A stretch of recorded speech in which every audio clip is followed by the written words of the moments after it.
All right, so you've learned how to do short form copy. We're going to start moving into other forms of copy. I'm going to start teaching you about how to do landing pages and other forms of longer form sales copy. However, before we dive into this, I want to give you a framework or a skill set that will allow you to learn any form of copy that you need to, right? Um, and I'm going to teach you how to model successful copy. You have to understand that copy formats change endlessly, right?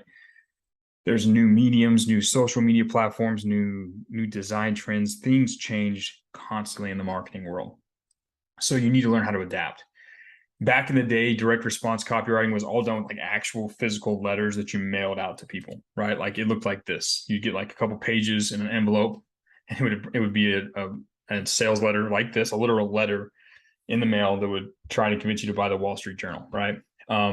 Or it would be like old school full-time back of the magazine and a comic book ad kind of deal where you cut this out physically down here at the bottom and mail it in, get your thing. This ad, by the way, made millions and millions of dollars back in the day. It was a huge success.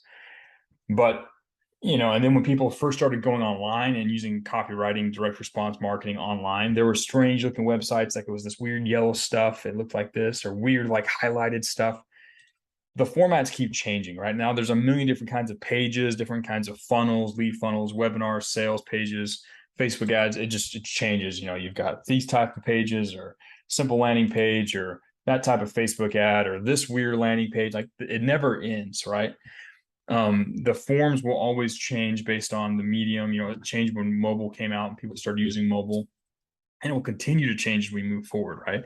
Who knows? In the future, we might have copywriting that's all done with Neuralink, and you can just like see it. Like we don't know what the medium's gonna look like, but the fundamental psychological like principles, the thing that occurs in the mind and the human mind, persuasion, motivation, all that stuff, it remains the same, right? No matter what the medium is. So as long as you can see successful examples of copy in a new format, you can model it. You now can kind of reverse engineer how they did it, and then you can turn around and write successful copy in that new format as well. You just have to see it, read it, pay attention to what they're doing, how they're doing it, and you can make it happen, right? You need to just identify the skeleton, or kind of like what they're doing, right? Like I've shown you some frameworks for DIC, like DIC copy, for example. You can identify, okay, they're doing a disrupt section, they're doing an intrigue section, they're doing a click section. And that's kind of a skeleton that you can use to write your own copy using that format. Now, let's say you find a new format of copy, a new framework. You can identify that new framework for yourself, invent your own frameworks based on something that you've seen successful, and then you can just copy it, right? You'll identify different sections of copy or different sort of psychological things that are occurring in different pieces of copy, and then you can just model it and copy it for yourself.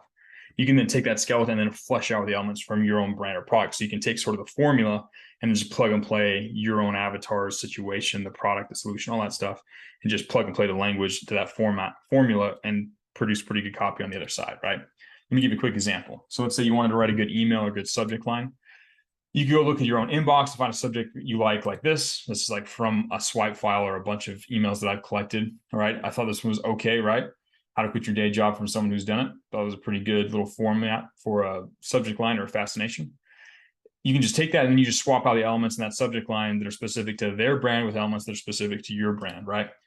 So let's say, here's the original subject line, how to quit your day job from someone who's done it. And you can just convert that over to how to bench 3 plates for reps from someone who can, right? It's, obviously this is for like a strength training or something program.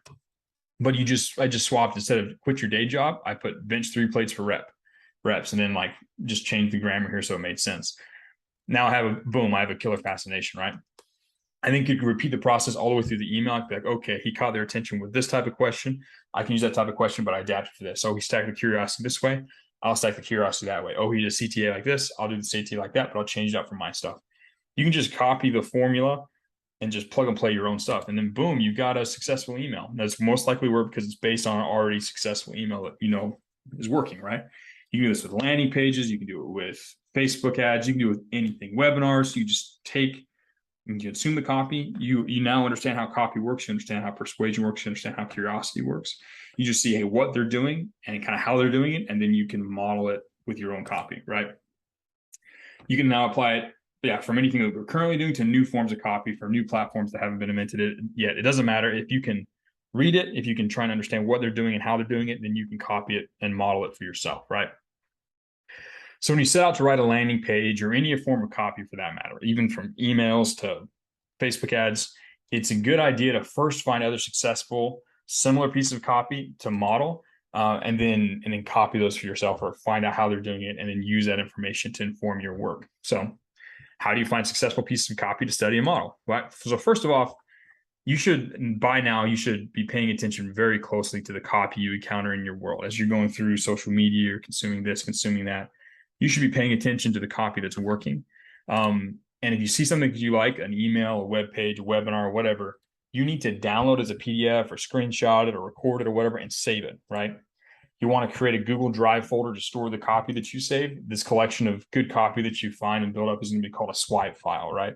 It's something you can go to swipe inspiration from in the future. Now, over time, it's going to be a huge library, right? And it'll be a place for you to go to get inspiration, to break down copy, to learn new lessons. It's a valuable asset that you're going to have. It can take a long time to build up a good swipe file. So in the meantime, you can borrow the community swipe file for this copywriting campus. Got the link here. It'll be somewhere you can access it as well. It's got a bunch of good starter pieces of copy for you to learn from. It's a good resource. You also want to sign up for as many email newsletters as possible, right? Now, it's a good idea to do this with a completely new standalone Gmail account. So go make a new Gmail account.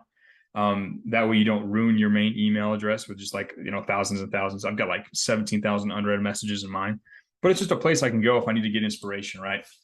And that kind of becomes your email swipe file, a good place to go to get a feel for what's going on, kind of see some good stuff just to model from.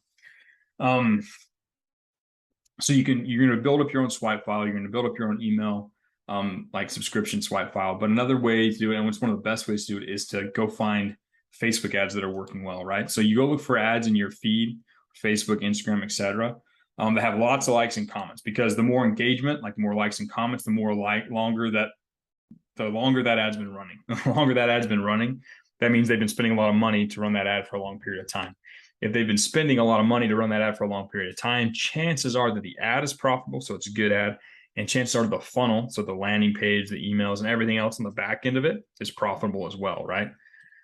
People usually spend money on things that aren't profitable. So you can go through and just on social media, scroll through, find ads that are working and follow the thread down and find sales pages and stuff. There's some plugins and stuff too that you can install on Google Chrome that'll just filter your feed by ads. You can go find those. They're pretty easy to Google and find. But you can use this method to find a lot of profitable new funnels and new pages to model, things that are working that you hadn't seen before. Anyways, there's a lot of good things you can do as you go out and try and find copy to model. You're going to learn lessons by seeking this out and breaking it down yourself. You're going to find things that work. You're going to find things that don't work. Obviously, even if a page is profitable, that doesn't mean they're doing everything right. But before you sit down to write a landing page, it's a good idea to go and try and find other landing pages you like, and then figure out what they're doing, how they're doing it, and then use that information to inform how you're writing your copy. And again, I do this today. If I sit down to do a copywriting project, the first thing I do after I've done my research and all that stuff on the product and avatars, I'm going to go find competitors. I'm going to go find people in similar fields. I'm going to review my swipe file. I'm going to try and find inspiration. I'm going to see what they're doing and how they're doing it. I'm going to draw from that to inform what I do so I can be successful right out of the gate with the copy that I write.